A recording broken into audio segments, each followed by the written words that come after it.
Law number 5, concentrate on your forces.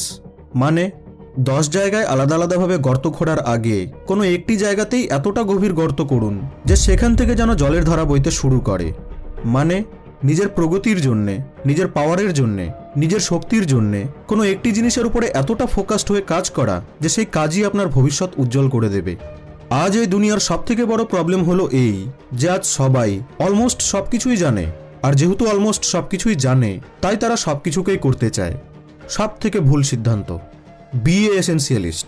একজন এসেন্সিয়ালিস্ট বলে যে আমি জানি তো সব কিছুই, বাট আমি সেই সব কিছুকে সাইডে রেখে কেবল একটি জিনিসকেই চুজ করব যেটিতে আমার থেকে বড় মাস্টার যেন কেউ না হতে পারে। যদি আপনি নিজের সম্পূর্ণ এনার্জিকে কেবল একটি বিষয় বা জিনিসের উপর সম্পূর্ণরূপে দিয়ে দেন তাহলে আপনাকে আটকানোর মতো আর কেউ থাকবে না।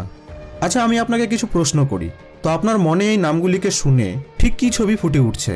বিরাট Kohli, cricket, Messi, football, Robert Downey Junior, acting, right?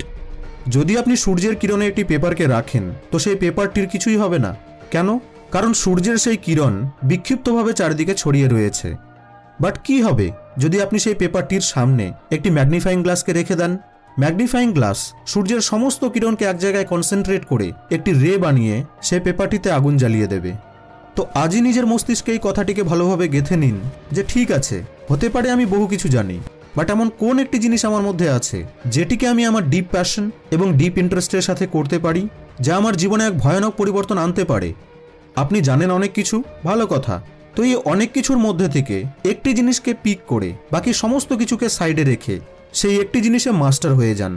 Believe me, আপনি সম্পূর্ণ গেমকেই চেঞ্জ করে দিতে পারবেন। একটি তীর দিয়ে আপনি দুটি লক্ষ্যকে ভেদ করতে পারবেন না।